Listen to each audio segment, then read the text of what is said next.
அனைவருக்கும் வணக்கம். இன்றைக்கி நம்ம பார்க்க போகிற கோயில் தான் வந்து திருவெண்ணெய்நல்லூரில் இருக்க மங்களாம்பிகை சமேத கிருபாபுரீஸ்வரர் ஆலயம். இந்த கோயிலோட வரலாறு பார்த்திங்கன்னா ரொம்பவும் ஒரு பிரமிக்க வைக்கிற மாதிரி இருக்கும். இந்த வரலாறை பற்றி பார்க்கணுன்னா முழுமையாக நம்ம சேனலில் வந்து இந்த வீடியோ ஃபுல்லாக பாருங்கள். நம்ம சேனலுக்கு ஒரு சப்ஸ்கிரைப் பண்ணிடுங்க. இதுதான் வந்து இந்த கோவில். இந்த கோவில் வந்து 7ஆம் நூற்றாண்டில் கட்டப்பட்டது அப்படின்னு சொல்கிறாங்க. அப்புறம் பார்த்திங்கன்னா இந்த கோவில் வந்து வரலாறு வந்து சிவனே வந்து இங்கே காட்சி அளித்தார் அப்படின்றதும் ஒரு ஐதீகம். அப்புறம் வந்து சுந்தரரால் பாடல் பெற்ற ஸ்தலம். சுந்தரர் வந்து முதலில் தேவாரம் பாடிய இடம் இங்கே தான். இந்த கோவில் வந்து மிகவும் பிரசித்தி பெற்றது. இப்போ வந்து பார்த்திங்கன்னா இங்கே மனு போடுறாங்க, பிராது மனு. அது வந்து போட்டிங்கன்னா உங்களுக்கு எந்த ஒரு விஷயமா இருந்தாலும், நடக்காத விஷயமா இருந்தாலும் சரி, கோர்ட்டு கேஸு, பணம் கொடுக்கறது வாங்கல், அந்த மாதிரி எந்த விஷயமா இருந்தாலும் நடக்காதது கூட நடந்திருக்கு அப்படின்ட்டு, திருமணம் ஆகலை, எவ்வளோ பெரிய சங்கடமாக இருந்தாலும் அந்த மனுவை எழுதி போட்டிங்கன்னா 90 நாளில் உங்களுக்கு வந்து அது சரியாயிடுதுன்னு நிறைய பேர் சொல்லிட்டு போகிறாங்க. அப்படி முடிஞ்சிச்சுன்னா கடவுளுக்கு நன்றி சொல்லி ஒரு மனு போடணும். அதுவும் இங்கே நடந்துகிட்ருக்கு. இது என்னன்னு கேட்டிங்கன்னா எல்லா நாளுமே நடக்குது. காலையில் 6 மணி முதல் 12:30 மணி வரைக்கும் கோயில் திறந்துருக்கும். சாயந்தரம் வந்து 4:30லேருந்து 8 மணி வரைக்கும் கோயில் திறந்துருக்கும். இது மாதிரி தான் வந்து இங்கே பூஜை எல்லா கோயிலும் நடக்கிற மாதிரி தான் நடக்குது. இந்த கோயிலை வந்து விசிட் பண்ணுங்கள். இந்த விழுப்புரத்துலேருந்து 21 கிலோமீட்டரும், திருக்கோவிலேருந்து 20 கிலோமீட்டரும், உளுந்தூர்பேட்டையிலேருந்து 20 கிலோமீட்டரும், அப்படி பண்ருட்டிலேருந்து 21 கிலோமீட்டர். எல்லாத்துக்கும் பார்த்திங்கன்னா ஒரு சென்டர் பாயிண்ட்டாக தான் இது இருக்குது. இந்த கோயில் வந்து ரொம்ப பிரசித்தி பெற்றது. இன்றைக்கி வந்து பார்த்திங்கன்னா நிறைய பேர் வெளியூர்லேருந்து வந்து குறைகளை தீர்த்துட்டு போகிறாங்க. அப்புறம் வந்து இந்த கதைகள் வந்து இந்த தேவாரம் பாடிய கதைகள் வந்து பார்த்திங்கன்னா ரொம்ப ஒரு பிரமிக்க வைக்கிற மாதிரி இருக்கும். இது வந்து கைலாசத்துலேருந்து சிவன் வந்து தொண்டு செய்கிறவர் தான் வந்து இவங்க சுந்தரமூர்த்தி நாயனார். மொத்தம் 63 நாயனார் இருக்காங்க. இவங்க வந்து கடவுளுக்கு வந்து தொண்டு செய்கிறவங்க. இந்த தொண்டு செய்கிறவங்க என்ன பண்ணுறாங்கன்னா, இவங்க வந்து கைலாயத்தில் இருக்கும்போது சிவனுக்கு அபிஷேகம் பண்ணுறதும், அடுத்தது ருத்ராட்ச மாலையை எடுத்து வைக்கிறதும், அந்த மாதிரி வேலைகளுக்கும், அம்மனுக்கு வந்து பூ சாத்துறதுக்கு, பூ பறிக்கிறது, இந்த மாதிரி வேலைகளுக்கும், அதாவது கடவுளுக்கு என்னென்ன தொண்டு செய்யணுமோ அதை செய்கிறதுக்கு தான் இவங்க இருக்காங்க. இவங்கள வந்து கடவுள் என்ன செய்கிறாருன்னா, பூலோகத்தில் போய் தொண்டு செய் அப்படி சொல்லி தொண்டு செய்ய வச்ச பட்சத்தை அனுப்பத்தில் இவர் வந்து பார்த்திங்கன்னா திருவெண்ணெய்நல்லூர்லேருந்து ஒரு 15 கிலோமீட்டர், அதாவது திருநாவலூர் என்ற ஊரில் தான் வந்து இவர் வந்து ஒரு குடும்பத்தில் போய் பிறக்கிறாரு. அவங்க வந்து பார்த்திங்கன்னா அந்த ஊர் ராஜாவுக்கு வந்து குழந்தை இல்லையா. அந்த குழந்தைய இந்த ராஜா வந்து என்ன பண்ணுறாருன்னா, இந்த குழந்தைய எடுத்துனா அதாவது அவங்களோட தாய் தகப்பனோட அனுமதியோட இந்த குழந்தைய வந்து கேட்டு நான் வளர்க்குறேன் அப்படின்ற மாதிரி சொல்லணும்.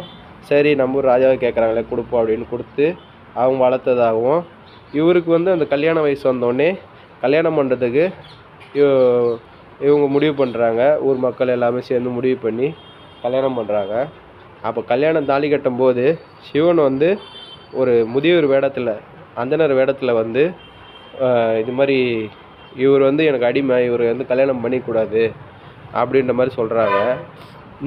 அவர் மாப்பிள்ளை என்ன சொல்கிறாருன்னா, சுந்தரர் வந்து நான் உனக்கு எப்படி அடிமை, நீ எப்படி சொல்கிற அப்படின்னு கேட்கவும், இல்லை இங்கே பாருங்கள் அவங்க பாட்டம் முப்பாட்டம் எல்லாம் வந்து எங்களுக்கு அடிமையாக தான் இருந்திருக்காங்க அப்படின்ட்டு ஓலைச்சுவடி ஏதோ காமிக்கிறாரு. அந்த ஓலைச்சுவடி என்ன பண்ணுறாருன்னா சுந்தரர் வந்து பிடுங்கி எரிச்சிடறாரு. இதை வந்து என்ன பண்ணுறாங்கன்னா, என்கிட்ட இந்த ஒரே ஒரு ஆதாரமாக அழிஞ்சு போச்சு, இன்னுமே வந்து நான் நிரூபிக்கணும்னு நீங்கள் எங்கள் ஊருக்கு தான் வரணும் அப்படி சொல்கிறாங்க. சரின்ட்டு அந்த ஊர் மக்கள் எல்லாமே கூப்பிட்டுக்கிட்டு இவங்க வந்து திருவெண்ணெய்நல்லூர் வராங்க. திருவெண்ணெய்நல்லூர் வந்தோடனே இங்கே சபை கூடுது. இந்த சபை தான் வந்து நம்ம கடைசியில் காமிச்சிருப்போம், பாருங்கள். மேலே அவங்களுக்கு வந்து ஃபுல்லாக ஃபோட்டோ தான் இருக்கும். இந்த சபை கூடுது. இந்த சபை என்ன நடக்குதுன்னா, சபையில் வந்து ஊர் பெரியவர்கள்லாம் உட்காந்துருக்குறாங்க. இவங்கள சுந்தரரும் இருக்காங்க, ஐயா சிவன் அவரும் நிற்கிறாங்க அந்தனர் வேடத்தில். வந்துட்டு இது மாதிரி இவங்க வந்து எனக்கு அடிமை அப்படின்னு சொல்கிறாரு திரும்பவும். இது எப்படி வந்து நீங்கள் வந்து அந்த காலத்தில் என்ன பண்ணியிருக்காங்க, இவர் எப்படி உங்களுக்கு அடிமைன்னு சொல்ல முடியும் அப்படின்னு கேட்கவும், இந்த பாருங்கள் ஓலைச்சுவடி, நான் அது நகல் தான் கொடுத்தேன், இதான் ஒரிஜினலு, இங்கே பாருங்கள், இவங்க வந்து வழியாக எங்களுக்கு வந்து தொண்டு செய்யணும்னு தான் இவங்களோட இது இருக்குது அப்படின்னு சொல்லிட்டு சொல்கிறாங்க. அவங்களோட அவங்களோட முப்பாட்டம் பாட்டம் எல்லாம் எழுதி வச்சுக்கிற நகல் கூட எடுத்துன்னு வந்து பாருங்கள், இதில் என்ன உண்மை இருக்குன்னு உங்களுக்கு தெரிஞ்சிடும் அப்படின்னு சொல்கிறாங்க. அப்படி பார்க்கும்போது சிவன் சொன்ன மாதிரி கடுகளவு கூட ஒரு மாற்றம் கூட இல்லை. இவங்களோட தொண்டு செய்கிறதா இவங்க வேலைன்ற மாதிரி அவங்க வந்து முப்பாட்டம் பாட்டெல்லாம் எல்லாமே வந்து தொடர்ந்து எழுதி கொடுத்துருக்காங்க.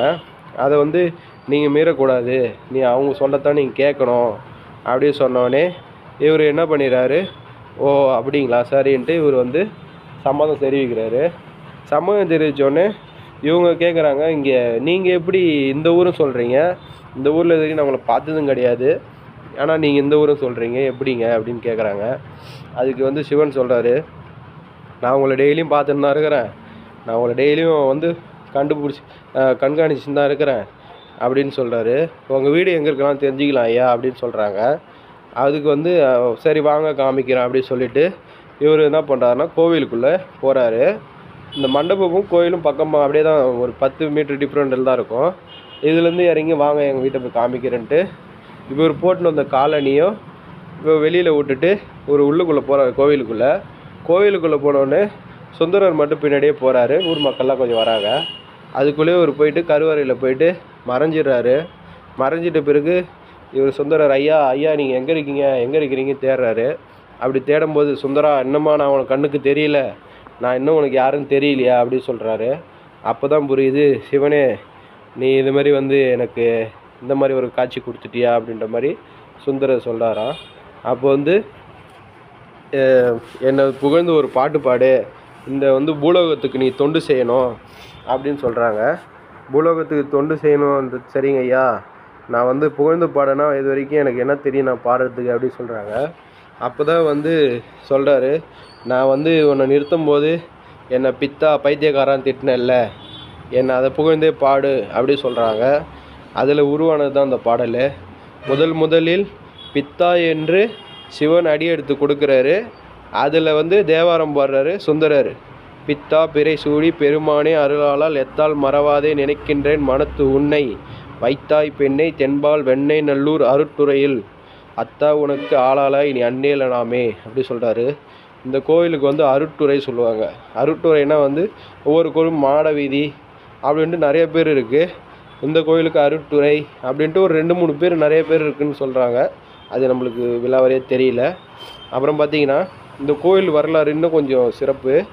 அப்புறம் வந்து கைலாசத்திலிருந்து சிவனும் பார்வதியும் நந்தி மீது வந்து, அதாவது வந்து ரிஷிப வாகனத்து மீது வந்து இந்த மண்ணுலக மக்களுக்கு, அதாவது வந்து பூலோக மக்களுக்கு காட்சி அளித்து மறைஞ்சிட்டாங்க அப்படின்றது சொல்லுவாங்க. இதெல்லாம் உங்களுக்கு கேட்கும்போது எப்படி இருக்குன்னு நீங்கள் கமெண்டில் கண்டிப்பாக சொல்லுங்கள். அப்புறம் வந்து இந்த வழக்கு தொடுத்த இடம், அதாவது வழக்காடும் மன்றம், வழக்கு தொடுத்த இடம் ரெண்டுமே சொல்லுவாங்க இந்த இடத்த. இன்றைக்கும் இதுக்கு தான் வந்து பிராது மனு போட்டு அதே மாதிரி நிறையா நடக்குது. இதுதான் இந்த கோயிலோட சிறப்பு. அப்புறம் இந்த மண்ணில் வந்து நிறைய பேர் வாழ்ந்துருக்காங்க. அவங்கள பற்றி நம்ம நிறையா சொல்லணும்னா சொல்லிகிட்டே போகலாம். அது பார்க்கணுன்னா ஒரு பெரிய சாப்டர் தேவை. நம்ம ஒருத்தராக பார்க்கலாம். கண்டிப்பாக வந்து இந்த கோயிலுக்கு வந்து விசிட் பண்ணுங்கள். இந்த கோயிலில் வந்து கண்டிப்பாக வந்து உங்களுக்கு நல்ல விஷயந்தான் நடக்கும். ஏன்னா இந்த திருவெண்ணைநல்லூர்னு எடுத்துக்கிட்டனாலே இந்த ஊரில் வந்து முதல் நீங்கள் எது பார்த்தாலும் திருவெண்ணைநல்லூர்னு பார்த்தீங்கன்னா அந்த சிவன் கோவில் தான் அடையாளமாக இருக்குது. அதே போல் இந்த அடையாளம் வந்து திவ்ய சேஷத்திலே வந்து அது நடுநாட்டு கோயில் சொல்லுவாங்க. அந்த மாதிரி ஒரு புகழ்பெற்ற கோவில். நானும் ஒரு சிலவங்களாம் வெளியிலேருந்து வந்து கேள்விப்பட்டிருக்கேன். வெளியில் போனவங்க சொன்னதும் கேள்விப்பட்டிருக்கேன். திருவெண்ணைநல்லூர்னு சொன்னாலே சிவபக்தர்களாக இருக்கட்டும், ஒரு சாதாரண பெரிய பழைய மனிதர்களாக இருக்கட்டும், அவங்களாம் சொல்கிற ஒரு இதெல்லாம் கேட்டிங்கன்னா உடம்பே புல்லரிக்குது. அப்படியேப்பட்ட ஒரு நல்ல ஊரில் வந்து நம்ம பிறந்தது வந்து ரொம்ப சந்தோஷம்னு நினைக்கிறேன். நீங்களும் வந்து விசிட் பண்ணுங்கள். இதுதான் அந்த மண்டபம் பாருங்கள். இந்த மண்டபம் வந்து ஆயிரங்கால் மண்டபம்னு சொல்லுவாங்க. இந்த மண்டபத்தில் தான் வந்து இந்த விசேஷமான தீர்ப்பு நடந்திருக்கு அந்த காலத்திலே. அங்கே நடுவில் ஒரு சிவன் இருக்கார் இல்லைங்களா, சிவன் இருக்கார். அதாவது சோத்துக்கை பார்த்தீங்கன்னா அந்தனர் வேடத்தில் வந்து சிவனும், இடது கையில் வேடத்தில் பார்த்தீங்கன்னா சுந்தரர் நிற்கிறாங்க. அவங்களுக்கு வந்து இந்த மனு பெட்டி இருக்குது பாருங்க கீழே, அந்த மனு பெட்டி தான் வந்து இன்றைக்கி நடக்கிற பிரகாரம் இந்த மாதிரி பூஜைக்கெலாம் இது பண்ணுறாங்க. மறக்காம சேனல் சப்ஸ்கிரைப் பண்ணி தேங்க்யூ.